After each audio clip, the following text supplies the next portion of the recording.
Turkey has been and will always be a wild card. Turkey also happens to be the only NATO nation that is actively in conflict with other NATO nations.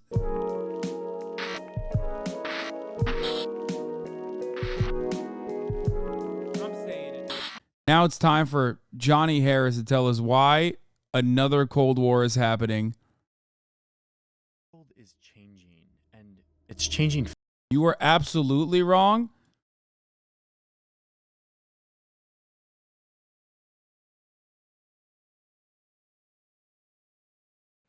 All right, let's watch Johnny.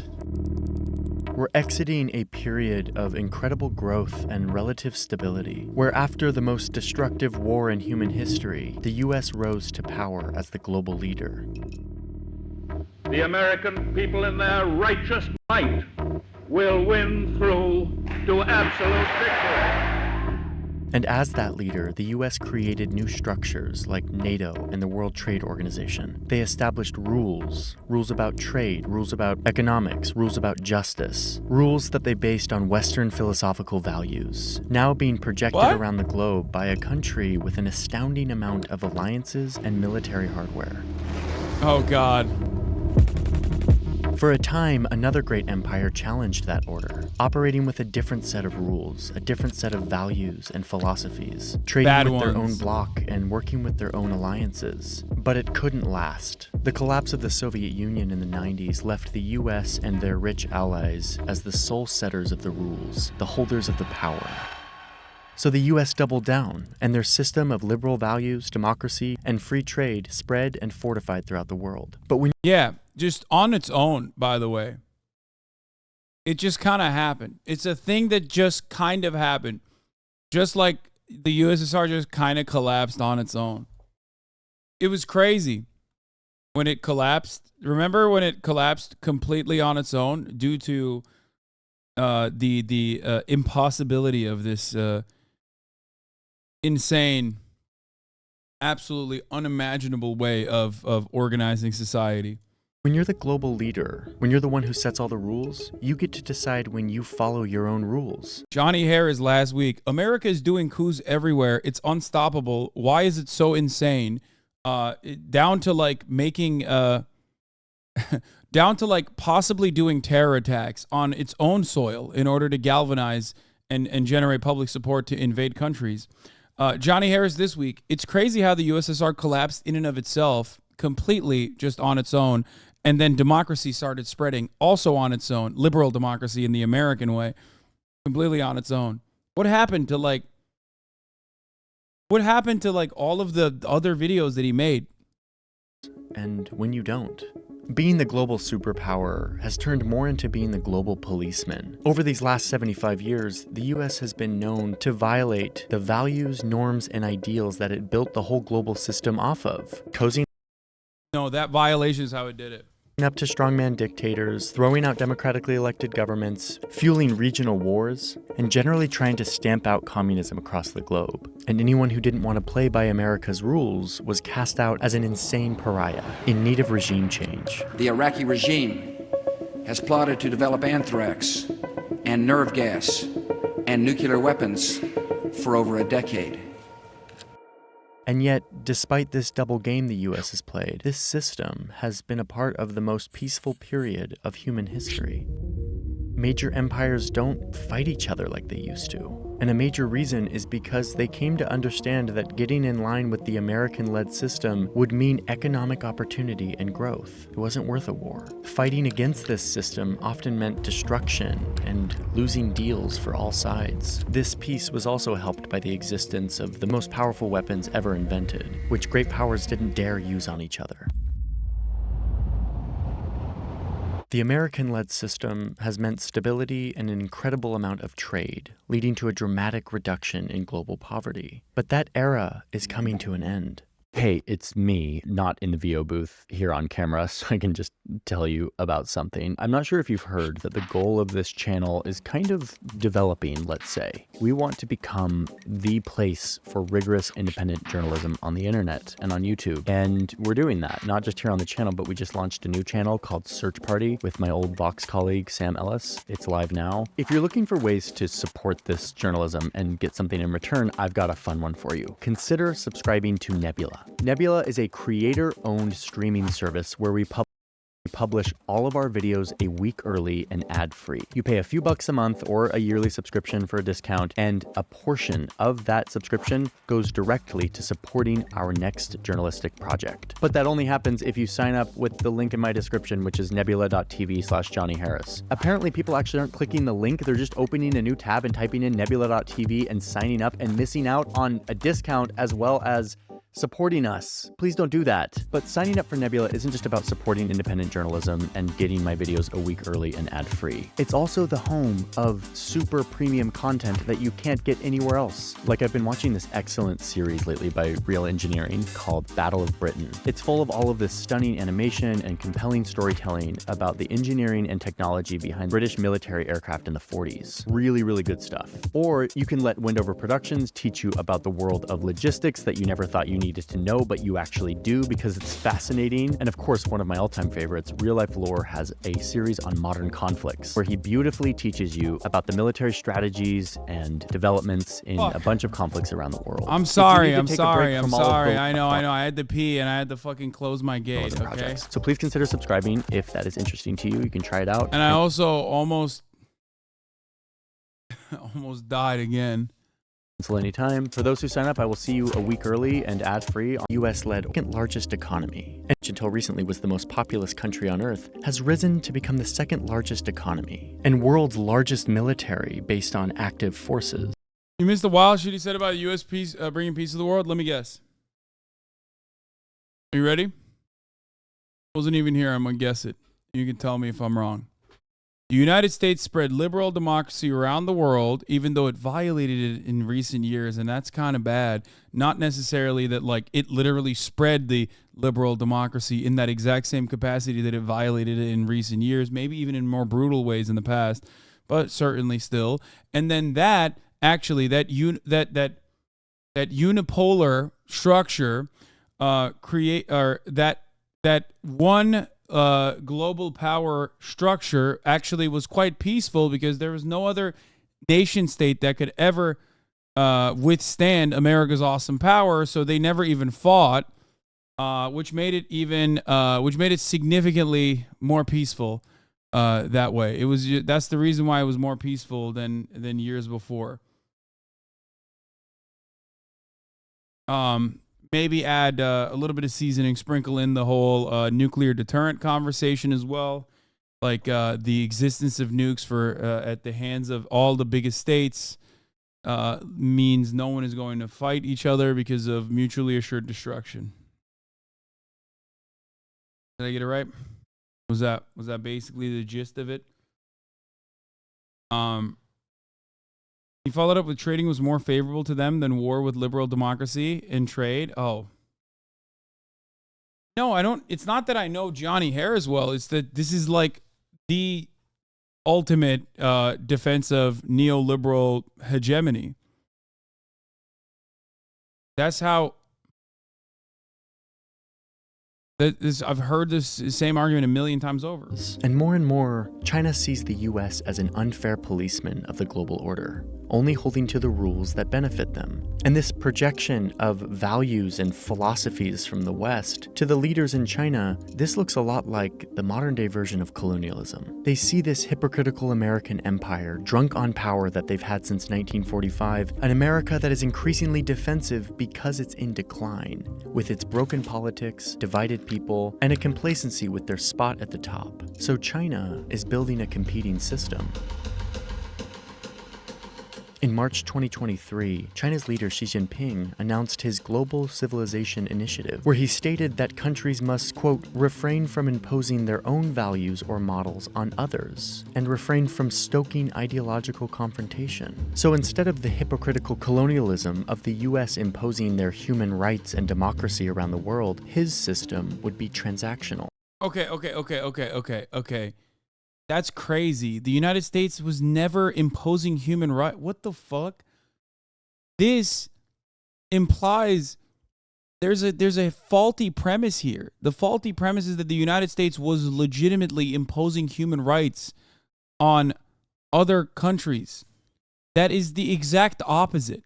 The United States hasn't even done human rights on its own country, okay, on its own soil, to its own citizens, before we even arrive at its own territories, which are even in worse shape than mainland United States, okay? Let alone, like, the United States, any other country that has better human rights have only been allowed to have it because the United States didn't interfere in their process as aggressively. I don't really understand how you could say that. BRICS is mid, USA forever. I mean, I'm not a BRICS guy by any means, okay? I think it's like kind of ridiculous for other reasons. But the idea that the United States would fucking impose human rights anywhere is so silly. Stripping away the veil of what he views as a hypocritical, rules-based order that is built to basically benefit one group. The Chinese system would be built on common interests, beneficial deals, and opportunistic alliances, not purported philosophical values. And unlike decades past, yeah, the U.S.'s philosophical values is just a way to sell it to people like Johnny Harris. Like, he must recognize this, right? Like, it's like the World Economic Forum talking about green initiatives or whatever, or how, like, every third daughter has to be transgender, or whatever the fuck they do at the the Carl Schwab types talk about when the real conversation is about consistently reinforcing neoliberal capitalist Western liberal hegemony. Like, the idea that the United States is imposing human rights on other countries is just what is supposed to make us here in America feel better.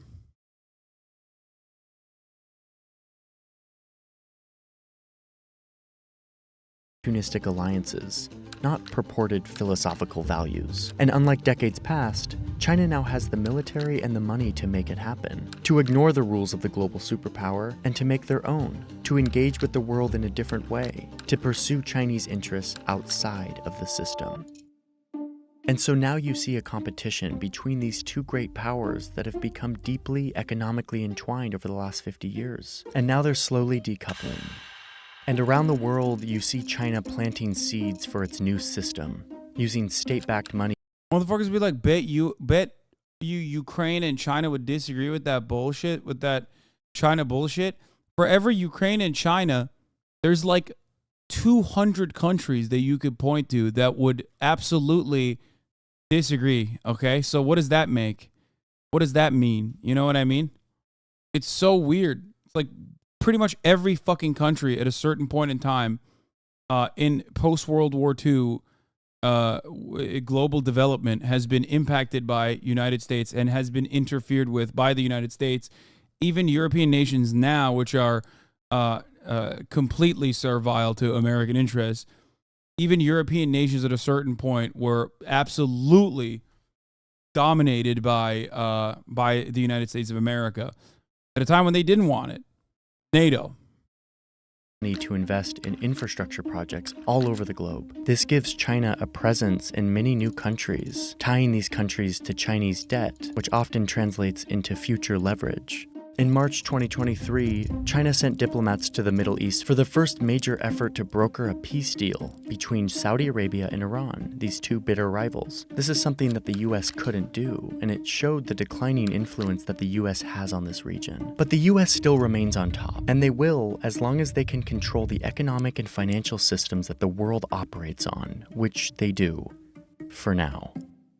But China is challenging this as well, working with Brazil, Russia, India, and South Africa, or the BRICS countries, to develop an alternative economic bloc. These are all major growing economies, and they will only become more important in the next 2 decades. Since 2009, the BRICS countries have been stepping up their cooperation, meeting annually, creating a new development bank to invest in their countries, and coordinating on various policies. The BRICS countries are becoming a potential rival to the G7 countries, which represent the US-led order. BRICS countries are even discussing creating their own currency that they share between these 5 growing economies. They're creating a secondary economy in the world, totally independent of the United States. We won't have to talk about sanctions in 5 years because there'll be so many countries transacting in currencies other than the dollar that we won't have the ability to sanction them. This would be a major challenge to the US dollar, which is currently the standard for international trade, and a major reason why everyone has to play nice with the US. Russia's invasion of Ukraine was a major pushback against the Western security and economic order, and it showed us which countries will fall on which side of that divide. You can see that most countries aren't taking a side here. They aren't siding with Russia and China or with the Western Bloc. You could call these the non-aligned countries, the undecided,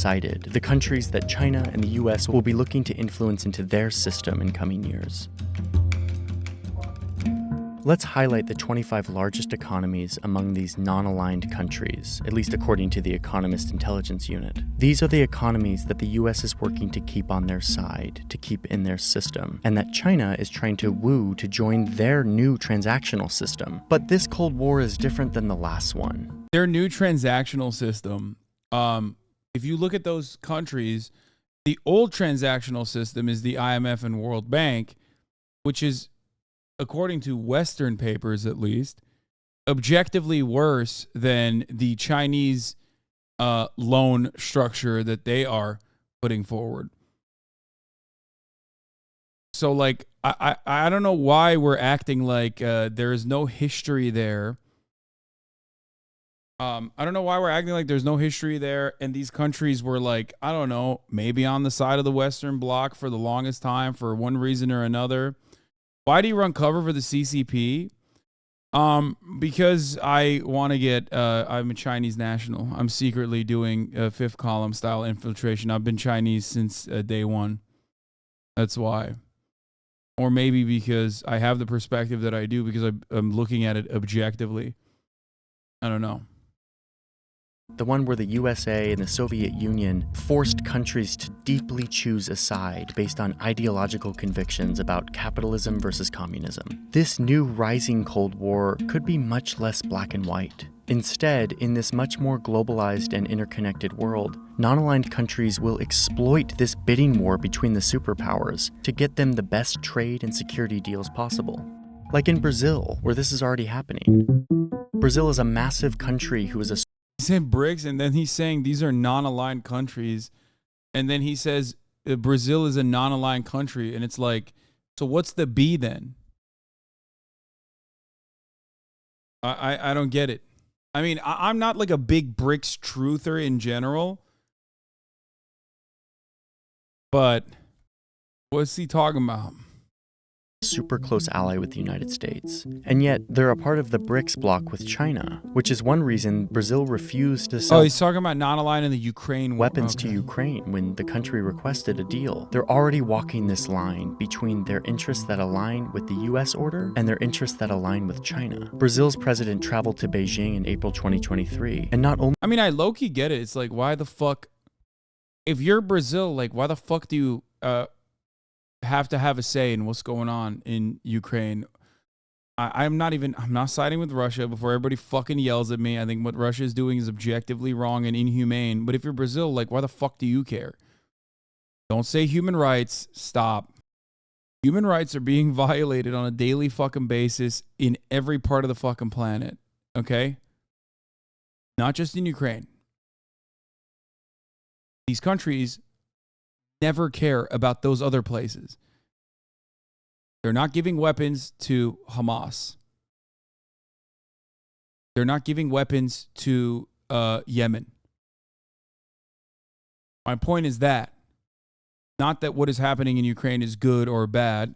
It is objectively bad. What Russia is doing is objectively bad. My point is, why would a nation state involve itself, especially if they're not a part of NATO? Only did the Brazilian president sign around 20 new agreements on technology, trade, and agriculture, but he actually asked Beijing to help him negotiate the war in Ukraine. So even as the US and China cut ties, Brazil is showing that they're not going to take a side. They're going to play both sides to their own benefit. India is kind of doing the same thing, getting lots of cheap oil and nearly half of their weapons from Russia, and then getting a quarter of their weapons from Europe, and recently securing $200 billion in funding from the US for Indian technology startups. Saudi Arabia gets almost all of its weapons from the United States, but is turning away from the US in other ways, like trade, where China is now their top trading partner. In late 2022, China and Saudi Arabia signed a strategic partnership agreement, meaning that their leaders will be meeting more frequently. There will be more trade, more technology transfer, and more diplomacy. Turkey is a member of NATO, and generally... Okay, don't do it, Johnny. Oh God. Turkey has been and will always be a wild card. Turkey also happens to be the only NATO nation that is actively in conflict with other NATO nations. Okay? You cannot put Turkey in there and expect a consistent result for anybody. Okay? They are definitionally inconsistent. Aligned with the West, but also has to walk a fine line here. Because it has strong economic ties to Russia, Turkey also doesn't want to lose out on China's economic expansion. China has this Belt and Road initiative that runs right through Turkey, and they're hoping to court more Chinese investment in transportation, energy, and mining. Pakistan is a country that has been aligned with the US in recent years and a partner on the war on terror, but it also entertains investment and trade with China, including a $62 billion investment from China's Belt and Road Initiative to create this economic corridor between the two countries. The continent of Africa is full of mostly non-aligned countries. It's also where China has been busy giving huge loans and building bridges, ports, mines, and railways, all with the goal of tying these countries to the future Chinese way of doing things. And China is expanding trade here too, trading $254 billion with Africa in 2021, while the US only traded $44 billion, a sixth the amount of China. China's investment has been swift and effective here and all over the globe in garnering new friends and allies, laying the foundation for their competing world order. But the US isn't just going to sit back and let this happen. They're already responding. Big names like Kamala Harris, the vice president, or Janet Yellen, the head of the Federal Reserve, Antony Blinken, the Secretary of State, have all visited Africa in 2023. President Biden went to Saudi Arabia last year, despite calling the country a, quote, pariah state on the campaign trail. He was there to try to claw back some influence that was being taken by China. And then, of course, the U.S. Again, spreading liberal democracy, of course. Like doing it in a way, but with pizzazz. And with a little bit of liberal democracy spreading. Don't make no mistake. The U.S. is hitting China straight on, cutting them off from Western technology to hamper their economic and military progress. The U.S. and its allies in Asia are also encircling China with their military in the Pacific, sending billions of dollars of weapons and infrastructure into China's backyard. Okay, in a lot of circumstances, and I mean this in all sincerity, with full sincerity, anytime these guys make a video about how China is bad, if you don't automatically have the assumption that China is bad, it kind of feels like they're glazing China and totally being like, yeah, this is the reason why China is like very threatened by America. Like how, if you don't have the well-built like social conditioning that declares China to be like an existential threat to American society, why would you leave this video with the understanding that like anything China's done has been wrong And also, China has no reason to fear America. I mean, seriously, like he just said it right here. Look at this. The UN cutting them off from what was being taken by China.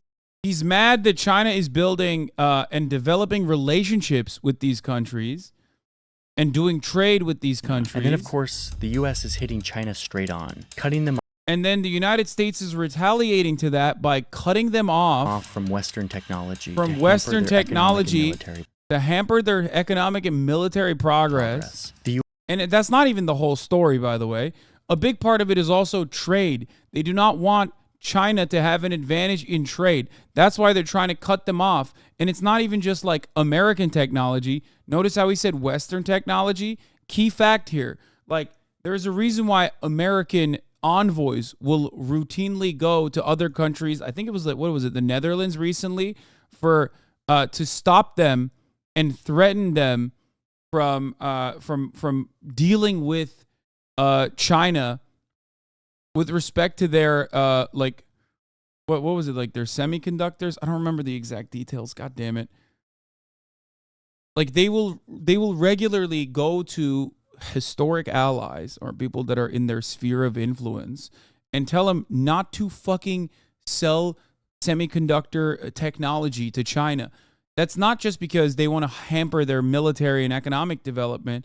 That's because they don't want them to outcompete the United States of America in the development of new semiconductor technologies. Like, think about it. Two nation states are interested in engaging with one another in trade. And America comes in and says, no, you can't do that. I'm not consenting to this. Like, that's fucking nuts. Why? Why would you hamper growth in this way? The U.S. and its allies in Asia are also encircling China with their military in the Pacific. And then also this. How is your takeaway that America is the good guy here unless you automatically came into this video with like a real and perhaps incredibly overblown fear of China and Chinese development, which many Americans do have, so you can watch this and not feel like weird about this video and not go, oh, what the fuck? Like, it doesn't seem like they've done anything super wrong here. He didn't even do the classic American propaganda points about why it's bad for China to develop their own power center and engage in trade in a negative fashion or whatever. Sending billions of dollars of weapons and infrastructure into China's backyard. So it looks like we're in the early days of a new multipolar world, a competition between a great superpower and a rising superpower that wants to lead a new system based on different values. The result is likely the undoing of a lot of the... What are the values?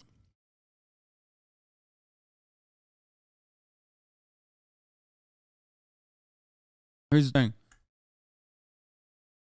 Even if I was a comatose child and I just got out of a coma and my Madeleine Albright loving mom said, Hasan, you have to watch this video. And this is the first video I ever watched. I have no other assumptions.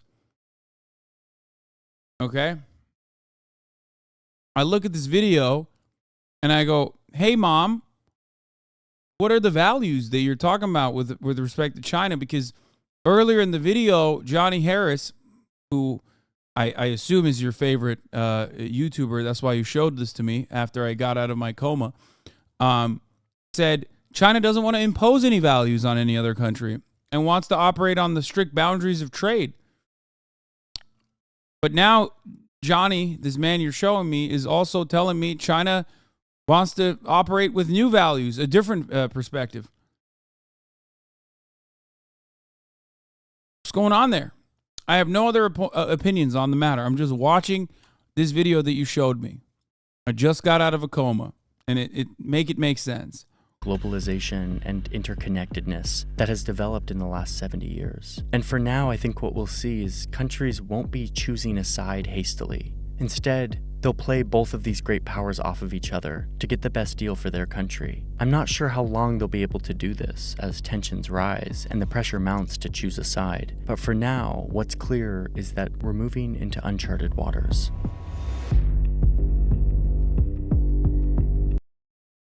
Chat, I haven't been taking notes. Someone please share. I don't know. He didn't. I mean, it wasn't like that bad of a video overall. Choose a side, Hasan. Bro, you know my side.